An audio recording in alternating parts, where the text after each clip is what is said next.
একজন দিন প্রিয় পর্দাওয়ালী নারী সে কি পরিমাণ সুবিধা পাচ্ছে, সে কি পরিমাণ অসুবিধায় আছে, এটা তো জানার তাদের কোনো পরিবেশ নাই। কারণ এই পর্দাওয়ালী কোনো নারী, দিনওয়ালা কোনো নারী তাদের কমিশনে নাই। যারা আছে সব হলো আনারি।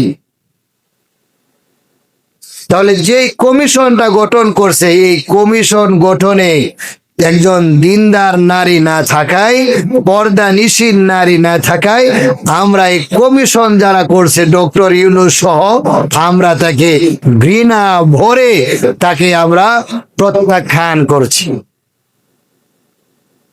এত নিকৃষ্ট মনের, এতগুলো শহীদের রক্তের উপর দাঁড়ায় তুমি উপদেষ্টা হয়েছ, আর এই উপদেশটা হইয়া তুমি ভিনদেশি কৃষ্টি কালচার এই দেশের মানুষের উপরে, সমাজের উপরে, রাষ্ট্রের উপরে, ধর্মের উপরে তুমি চালায়া দিবা। এত সোজা, এত সহজ নাকি বলেন? উচিত তো ছিল এই নারী কমিশনে যদি 10 জন সদস্য থাকে অথবা 15 জন সদস্য থাকে, এই 15 জনের মধ্যে একজন নারী এমন থাকা যে দিন মানে, ধর্ম মানে, পর্দা মানে, এমন একটা নারীকে রাখো নাই। বুঝবা কিভাবে একজন পর্দাওয়ালী নারী সে কত সুবিধায় আছে, কত সুখে শান্তিতে আছে? বুঝবা কি করে? রাখো নাই বিদায়, বুঝো নাই বিদায়, বুঝতে পারো নাই বিদায়, এই সমস্ত দাবি দাবা তোমরা উত্থাপন করেছো। আরে ইসলাম নারীদেরকে যে পরিমাণ সম্মান মর্যাদা দিছে তোমরা ধারণাও করে পারবা না। পৃথিবীর কোন ধর্ম, বর্ণ, সম্প্রদায় তারা ধারণাও করতে পারে নাই যে ইসলাম নারীদেরকে কি পরিমাণ সম্মানে আসীন করেছেন। সুবহানাল্লাহ। নারী 2 অক্ষরের একটা শব্দ নারী, যেটা আরবিতে ইমরাতুন বলা হয়, ইংলিশে আপনারা বলেন ওমেন। এই অল্প সামান্য শব্দটা, এটার মধ্যে আল্লাহ এত পরিমাণ অর্থ রাখছেন, এত পরিমাণ ভাব গাম্ভীর্য রাখছেন, এত পরিমাণ গুরুত্ব রাখছেন। আরে নারীবিহীন জান্নাত পর্যন্ত, এটা জান্নাত পর্যন্ত শান্তির আবাসস্থল হতে পারে না একজন নারী ছাড়া। জান্নাতে আদম আলাইহিস সালাম সব নাজ নিয়ামত ভোগ করতেছেন, নারী নাই, ওনার শান্তি নাই, মনের মধ্যে কি যেন অশান্তি লাগে। সুবহানাল্লাহ। একজন নারীর কি পরিমাণ দায়িত্ব, গুরুত্ব, কি পরিমাণ অবদান আপনাদের, আমাদের পরিবারের, সমাজে যারা আমরা পরিবারতান্ত্রিক মানুষ, সমাজতান্ত্রিক মানুষ, আমরাই বুঝতে পারবো। আর যারা পশ্চিমা বিদেশি সংস্কারে বড় হয়েছে, বিদেশিদের মতো, যাদের কোনো সমাজ নাই, নামাজ নাই, কোনো পরিবার নাই, যতদিন যৌবন আছে তাদের জাম আছে, যৌবন নাই তারা সিরা টিস্যু পেপার, ব্যবহৃত টিস্যু পেপারের মতো পৃথিবী রাস্তা করে নিক্ষিপ্ত হয়। তেমন নারীদের কৃষ্টি কালচারে তোমরা যারা বড় হইছ, তোমরা বুঝবা কেমন করে যে একজন ইসলামী নারী, একজন মুসলমান নারী কি পরিমাণ সুবিধার মধ্যে আছে। তোমরা ইতিহাস তালাশ করো। পৃথিবীর সবচাইতে প্রথম সভ্যতার যুগে, রোমানীয় সভ্যতার যুগের ইতিহাস পড়ো, দেখো নারীরা যে মানুষ, এই মানুষই রোমানীয়রা নারীদেরকে মানুষ বলে স্বীকৃতি দিত না। তারা বলতো এটা ভিন প্রজাতির কোন একটা প্রাণী, এরা মানুষ না, এরা মানুষ হতেই পারে না, তারা বিষাক্ত কোনো প্রাণী বা বিষাক্ত কোনো এরকম ভাবে হিংস্র কোনো প্রাণী হবে, তারা মানুষ হতে পারে না। ইতিহাস পড়ো, রোমানীয় ইতিহাস, মানব সভ্যতার ইতিহাসের শুরু লগ্নের ইতিহাস পড়ো। নারীরা যে মানুষ স্বীকার করতো না। খ্রিস্টীয় ধর্মের ইতিহাস পড়ো, দেখো খ্রিস্টানরা নারীদেরকে এই জাতির জন্য অভিশাপ মনে করে। তারা নারীরা যে মানুষ, এদের ভিতরে যে প্রাণ আছে, এই বিষয়টা বোঝার জন্য যুগ যুগ ধরে তারা শুধু গবেষণা করছে যে এদের ভিতরে প্রাণ আছে না না, এই বিষয়টা জানার জন্য। এটা হলো খ্রিস্টীয় ধর্ম। যারা নারীদেরকে মানুষ বলে মনে করে না, নারীদেরকে মানুষ বলে স্বীকৃতি দিতে চায় না, তারা মনে করে নারী জাতি হলো কলঙ্কের জাতি, তারাই হলো দুনিয়ার সমস্ত পাপের আধার, তাদের কারণেই জান্নাত থেকে এই দুনিয়াতে আসতে হয়েছে। কারণ মা হাওয়া আলাইহিস সালাতু ওয়াস সালাম তিনি একমাত্র পাপ করছে, যার পাপের কারণে আমরা দুনিয়াতে আসছি। সে একা পাপ করে নাই, বাবা আদমকে নিয়ে পাপ করছে, যার কারণে আমরা দুনিয়াতে আসছি। যেহেতু নারী জাতির কারণে এত সব হয়েছে, সুতরাং নারীরা এই জাতির জন্য অভিশাপ, নারীরাই সমস্ত পাপের আধার। বলেন নাউজুবিল্লাহ। এটা হলো খ্রিস্ট ধর্মের বিশ্বাস। ইহুদি ধর্মের কৃষ্টি কালচার তালাশ করো, ইহুদি ধর্মে নারীরা সবচাইতে বেশি নির্যাতিত। নারীরা যে মানুষ, পরিবারের একজন সদস্য, এটাই মনে করেন। নারীদের যখন মাসিক হয়, প্রতি মাসে একটা অসুস্থ হয়, তখন তাদেরকে ঘর থেকে বাহির করে, বসতি সমাজ থেকে বাহির করে একেবারে জঙ্গলে কিংবা বিশাল বালুকাময় স্থানে নির্জনে তাদেরকে রেখে আসে। কারণ তারা হলো নাপাক, তাদের চেহারা পর্যন্ত দেখা যাবে না। এহেন বিশ্বাসের অধিকারী হলো ইহুদি জাতি। তাহলে বলুন তো, ইহুদি সম্প্রদায়ের নারীরা কি পরিমাণ নির্যাতনে আছে? হিন্দুদের কৃষ্টি কালচার দেখেন, হিন্দুরা তাদের বাপের মায়ের কোনো উত্তরাধিকার পায় না, কোনো উত্তরাধিকার পায় না। এবং হিন্দুদের ধর্মে মেয়েদের কোনো ধরনের স্বাধীনতা নাই। স্বামী মারা গেলে এই মেয়েটা যে অন্যত্র বিবাহ বসবে, এই অধিকার হিন্দু নারীদের নাই, এখনো নাই। কোন হিন্দু নারীর স্বামী যদি মারা যায়, তাকে এই আজীবন এইভাবেই থাকতে, বিধবা অবস্থায় থাকতে হবে। অন্যত্র বিবাহ বসার অধিকার হিন্দু ধর্মের নারীদের নাই। কিছুদিন আগেও সনাতন ধর্মের এক সতীদাহ প্রথা ছিল, বইয়ের মধ্যে পড়ছেন সতীদাহ প্রথা। সতীদাহ প্রথা কাকে বলে? যে কোনো নারীর স্বামী যদি মারা যায়, ওই স্বামীর সাথে এই নারীকেও জ্যান্ত পুড়ায় দেওয়ার নাম, সংস্কৃতির নাম হলো সতীদাহ প্রথা, যেটা হিন্দু ধর্মে। কিন্তু এখন অবস্থায় আল্লাহ রব্বুল আলামিন ইসলাম এবং মুসলমানদের নারীদেরকে কি পরিমাণ মর্যাদা দিছে, কি পরিমাণ মর্যাদায় আসীন করছে।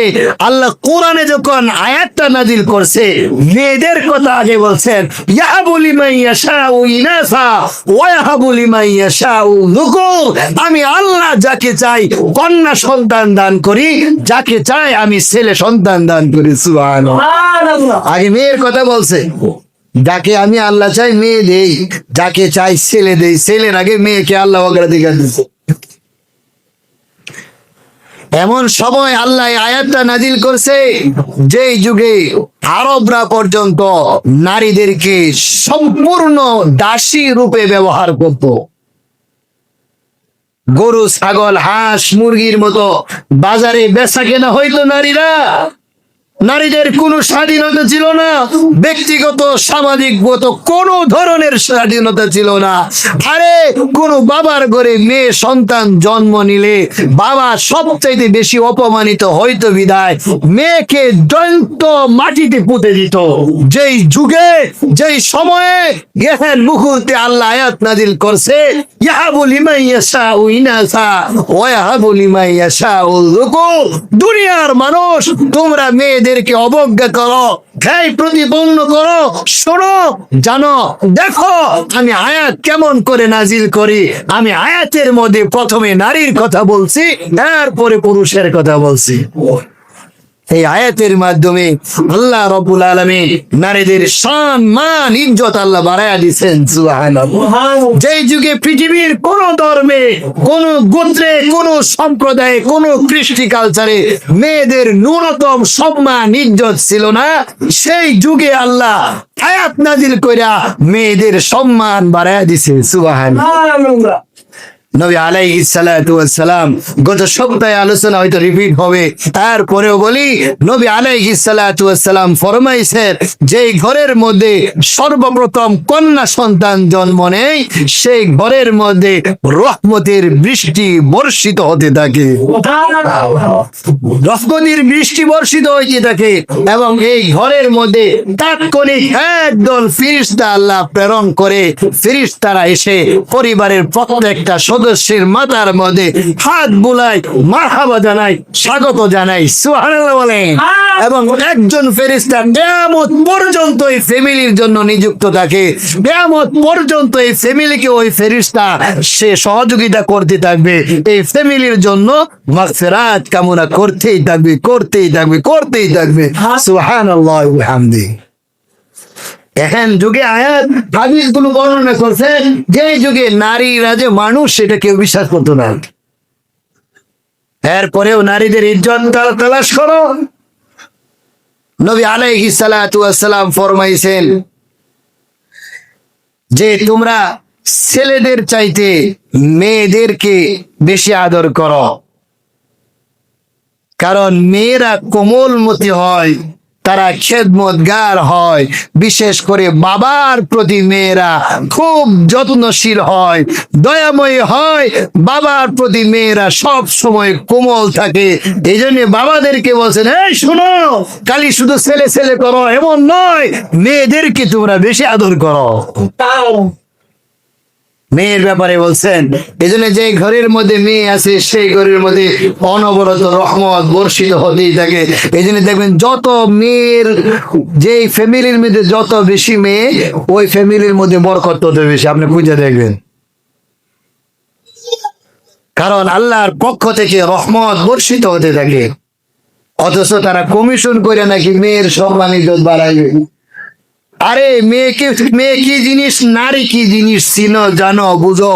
তুমি তো নারী হয়েও নারী হইতে পারলা না, নারী হইয়া চতুর্থ প্রজাতির মানুষ হইয়া বসে রয়েছ। আগে নারী হও, বুঝো, জানো, দেখো, ইসলাম শিখো, চর্চা করো, দেখো ইসলাম তোমাদেরকে কি পরিমাণ সম্মান ইজ্জত দিছে। নবী আলাইহিস সালাতু ওয়াস সালাম ফরমান, কাহারও যদি 3টা মেয়ে থাকে অথবা 3টা বোন থাকে অথবা 2টা মেয়ে থাকে, 2টা বোন থাকে, তাদেরকে যদি সৎ আচরণের সাথে, সুন্দর আচরণের সাথে যদি তাদেরকে লালন পালন করে, তাদের প্রতি যদি কোনো ধরনের খারাপ আচরণ না করে, আদর কইরা যদি বড় কইরা সৎ পাত্রে বিবাহ দিতে পারে, তাহলে ওই ভাই অথবা ওই বাবার জন্য জান্নাত ওয়াজিব হয়ে যাবে। সুবহানাল্লাহ। কোন ভাইয়ের ঘরে 2টা বোন আছে, 3টা বোন আছে, লালন পালন কইরা, সুন্দর কইরা, আদর কইরা বিয়া শাদী দিয়া দিছে, আল্লাহ তাআলা ওই ভাইয়ের জন্য জান্নাত ওয়াজিব করে দেন। সুবহানাল্লাহ বলেন। তাহলে বাবার জন্য মেয়েরা জান্নাত, ভাইয়ের জন্য বোনেরা জান্নাত। সুবহানাল্লাহ। এরপরেও বলে তারা নাকি বৈষম্যের শিকার। 10টা ছেলে হইলে এই সুসংবাদ, কোথাও কোনো হাদিস পাইবেন না। এরপরেও বলেন বৈষম্যের শিকার। যখন নারী অর্ধাঙ্গিনী হন, যখন আপনি বিবাহ শাদী করেন, তখন আপনার ঈমান অর্ধেক পূর্ণ হয়ে যায়। সুবহানাল্লাহ বলেন। নবী আলাইহিস সালাতু ওয়াস সালাম ফরমান, কেউ যদি বিবাহ করে তার অর্ধেক ঈমান পূর্ণ হয়ে যায়। সুবহানাল্লাহ। বাকি অর্ধেক ঈমানের জন্য তোমরা আল্লাহকে ভয় করো। সুবহানাল্লাহ। অর্ধেক ঈমান পরিপূর্ণ হয়ে যায় বিয়া করলে। তাহলে এটা মেয়ের সম্মানিত, তার ঈমান পরিপূর্ণ হয়েছে মেয়ের কারণে। তাহলে গৃহবধূ হওয়ার পরেও আল্লাহ তাআলা গৃহবধূ হিসাবে মেয়েদেরকে কতই না ইজ্জত দিয়েছেন। এবং আল্লাহ রাব্বুল আলামিন সুন্দর করে আয়াতের মধ্যে ফরমান, ওয়ামিন আয়াতিহি আন খালাকালাকুম মিন আনফুসিকুম আজওয়াজান লিতাসকুনু ইলাইহা ওয়া জাআলা বাইনাকুম মাওয়াদ্দাতা ওয়া রাহমা। সুবহানাল্লাহ। আল্লাহ বলেন, আমার যতগুলো নিদর্শনাবলী আছে এর মধ্যে একটা নিদর্শনাবলী হলো আমি তোমাদের থেকে, তোমাদের মধ্যে তোমাদের স্ত্রীকে আমি সৃষ্টি করছি। সুবহানাল্লাহ। লিতাসকুনু ইলাইহা, যেন তোমরা সুখে শান্তিতে বসবাস করো, যেন সারাদিন যত কষ্ট করো, যত মেহনত করো, যত পেরেশানি করো, সব কিছু যেন সব ধুলাই মিশে যায়, সব যেন শান্তিতে ভরে যায়। এই জন্য আমি তোমাদের জন্য তোমাদের স্ত্রীদেরকে আমি বানাইছি এবং বৈবাহিক সম্পর্কের মাধ্যমে হালাল একটা সম্পর্ক স্থাপন করছি। লিতাস করু ইলাইহা, যেন যত কষ্টই করো না কেন ঘরের ভিতরে যায়া স্ত্রীর কাছে যায়া তোমরা শান্তি লাভ করতে পারো। সুবহানাল্লাহ। স্ত্রীরা বানাইছে আল্লাহর আমার শান্তির জন্য, কারণ স্ত্রীর কাছে যাইলে দুনিয়ার যত দুঃখ আছে, যত ধরনের অশান্তি আছে, সব কিছু ভুলে যায়। সব কিছু ভুলে স্ত্রীর দয়া মায়া আদর খেদমতের কারণে স্বামী শান্তিতে তার জীবনটা তার দিলটা পরিপূর্ণ হয়ে যায়। সুবহানাল্লাহ। তবে সতী স্বাধীনী নারী দরকার। নবী আলাইহিস সালাতু ওয়াস সালাম ফরমান, তোমরা সম্ভ্রান্ত নারীকে বিবাহ করো।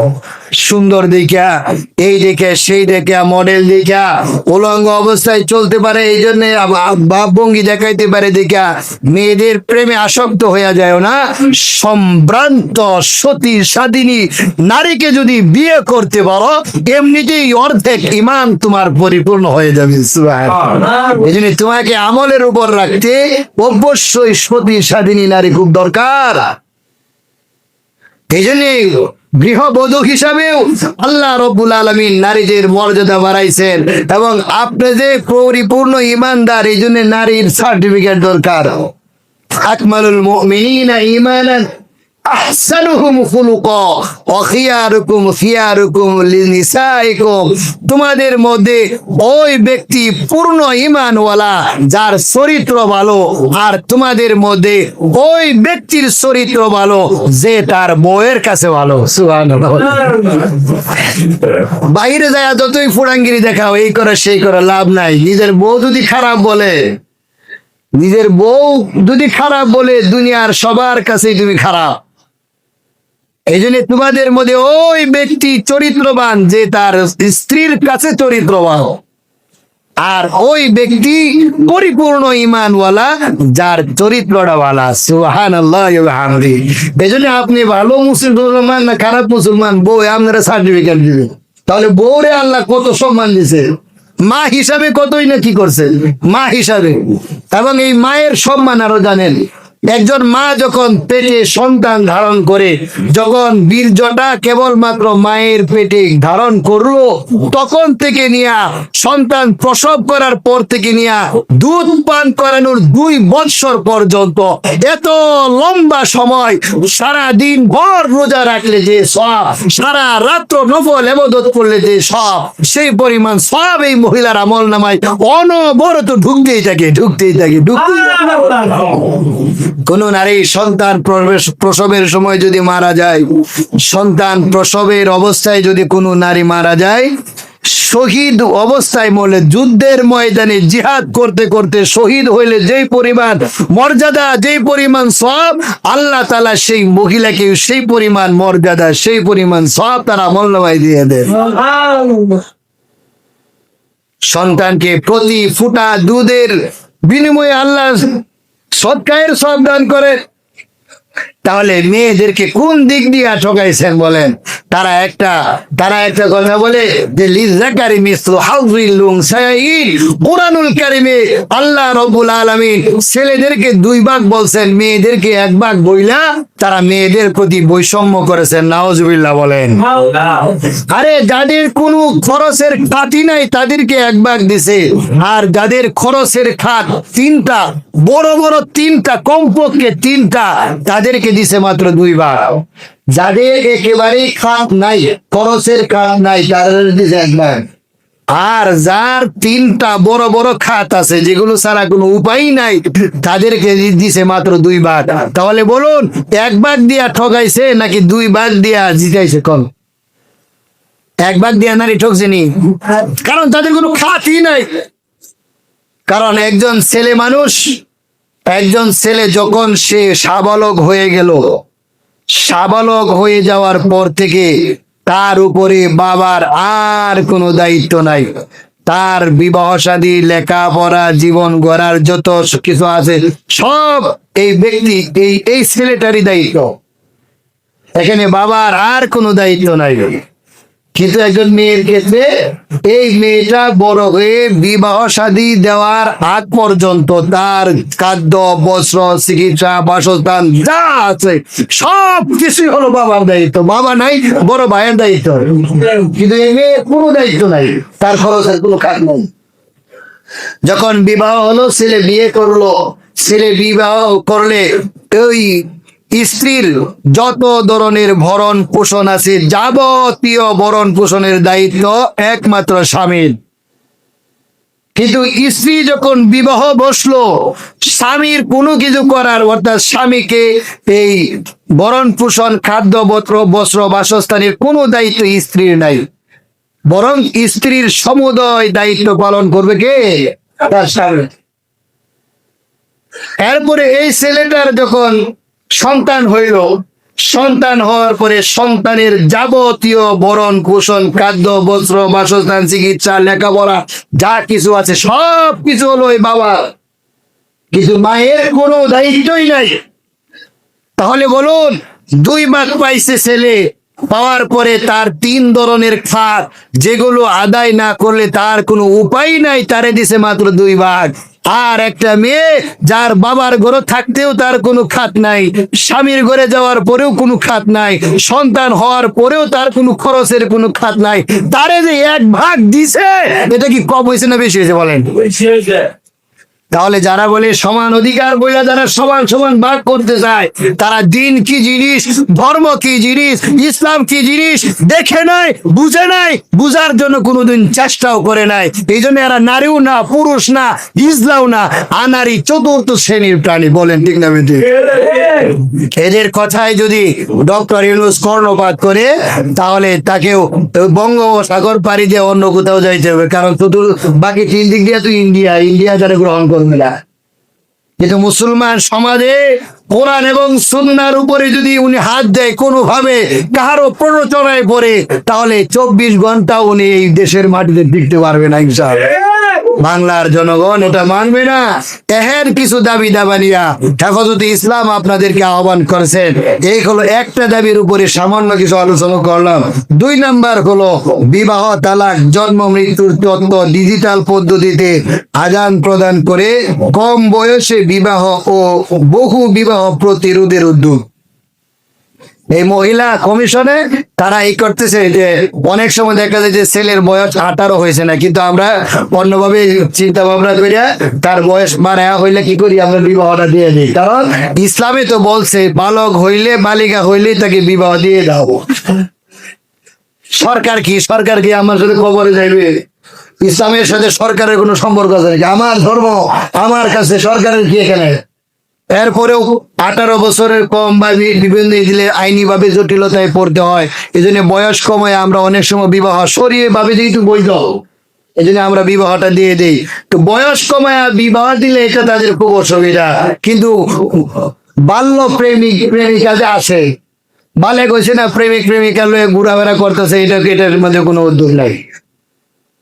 বাল্য হওয়ার পরে গত কয়েক বছর আগে আমরা এক শিক্ষিকারে শুনতে, তার জবান থেকে শুনছি যে তোমার এখন বিবাহ করার কি দরকার, তুমি প্রেম করো। 8ম শ্রেণীর ছাত্রী প্রেম কইরা ছেলের বাড়িতে যায় উঠছে, তখন স্কুলের শিক্ষক শিক্ষিকা তারা যায় মেয়েরে বুঝা যে এখন বিবাহ করার দরকার নাই, তুমি প্রেম করতে থাকো। মানে প্রেমের বৈধতা দিতেছে, বিবাহরে যেটা শরীয়তে আল্লাহ হালাল করছে এটারে তারা অবৈধ মনে করতেছে। হ্যাঁ, তো ওই যে এই সমস্ত কিছু নিয়ম কানুন এটা বলছে। এবং বহু বিবাহ, আরে বহু বিবাহ করলে গাদির করে গাদিরা, তোরা গাদি করলে গাধারও মানিত যাইব। বহু বিবাহ যদি স্বামী পুরুষেরা করে তোরাই তো বেঁচে যাইবে। কারণ বিধবা থাকা একটা নারী যার মাথার উপরে কোনো ছায়া নাই। কিন্তু এই বিধবা নারীটারে যদি একজন পুরুষ যদি ছায়া দেয়, তাহলে এই মহিলাটার দুনিয়াটা জান্নাত হয়ে যায়। এটা একমাত্র যারা বিধবা তারাই বলতে পারবে যে স্বামীর অভাব কি জিনিস। বহু বিবাহ যদি প্রচলন হয় আরো ভালো। এদেশে লক্ষ লক্ষ নারীরা আছে যাদের স্বামী নেই, পরকীয়ায় জড়িত, এরা যদি একটা স্বামীর মাথা হাতে থাকতে পারে তাদের জন্য তো সৌভাগ্য। তোমরা নারীর ভালো চাও না মন্দ চাও আমরা বুঝতেছি না। বহু বিবাহের প্রচলন করো। আপনারা অনেকে বলতে পারেন হুজুর একটা বিয়ে করে হক আদায় করতে পারি না, এই সেই, দুইটা বিবাহ করলে সমান ভাগ করতে হয়, এই করতে হয় সেই মাসালা সবাই জানেন।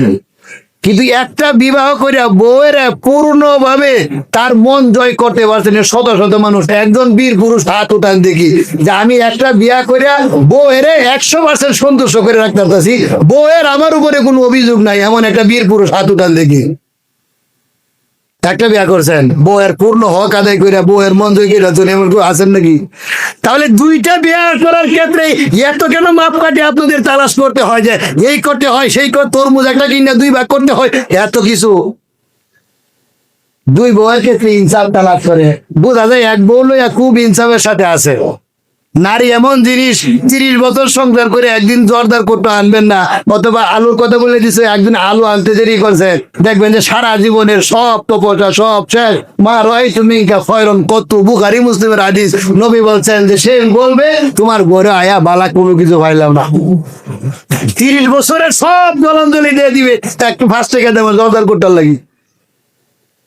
আর আপনি বলতেছেন যে একটা বিয়ে করে বোনাবো খুব শান্তিতে আছেন না? এই সমস্ত কিছু দাবি দাবা যেগুলো নারীদের বিপক্ষে যায়।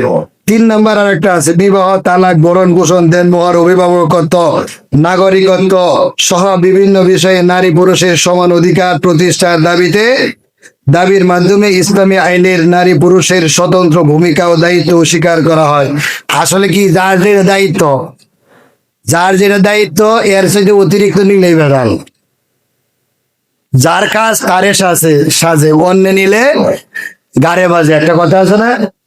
মেয়েদেরকে আল্লাহ বানাইছে কোমল বানায়া, তাদেরকে শারীরিক ভাবে শক্তি কম, মানসিক ভাবেও এরা শক্তি কম, এরা কোমল হৃদয়ের মানুষ। আর পুরুষকে আল্লাহ বানাইছেন শক্তিশালী করে, তাদের মনেরও শক্তি আছে, তাদের ধারণ ক্ষমতাও বেশি, ধৈর্য ক্ষমতাও বেশি, তাদের হৃদয়টাও শক্ত, যে কোনো সমস্যা আসলেই তারা ভেঙে পড়ে না। এটা পুরুষরা যে কাজ করতে পারবে নারীরা কি সে কাজ করতে পারবে না? আজকে সরকারের ডিভোর্সের অধিকার দিয়েছে মেয়েরা, যার কারণে 87% শুধু মেয়েরা ছেলেদেরকে ডিভোর্স দেয়। অথচ ইসলাম পুরুষদেরকে অধিকার দিছে যে তোমরা মহিলাদেরকে তালাক দিবা। এই জন্য মহিলাদেরকে পুরুষেরা 100% 13% পুরুষেরা মহিলাদেরকে তালাক দেয়। আর মহিলারা যারা তালাক দেওয়ার যোগ্য না, সরকার তাদেরকে এই যোগ্যতা দেওয়ার কারণে যার কাজ তারের সাথে অন্য নিলে ঘাড়ে বাজে, মহিলারা যোগ্যতা অর্জন নাকারী হওয়ার কারণে 87% মহিলারা তালাক দেয়। কারণ এই কাজের যোগ্য তো মহিলারা না, এই জন্য একটু এদিক সেদিক হইলেই ডিভোর্স দেওয়া চলে না। অথচ পুরুষের মন কঠোর, যত জ্বর জাপটায় আসুক না কেন ধৈর্য ধারণ করে আগে বুঝি চিন্তা ভাবনা করে এরপরে সিদ্ধান্ত, ঠিক না? কিন্তু মেয়েদের তো এই হৃদয়ই নাই, এই জন্য একটু এদিক সেদিক হইলে তার ভাই বোন বাকি বা পাড়ার এদিক সেদিক কেউ বুদ্ধিবাদা দিলে দেখবেন হ্যাঁ স্বামীরা জীবন দেওয়া দিয়েছে। সব কাজ সবাই নিলে কিন্তু হয় না, এটা নারীর উপরই জুলুম হয়।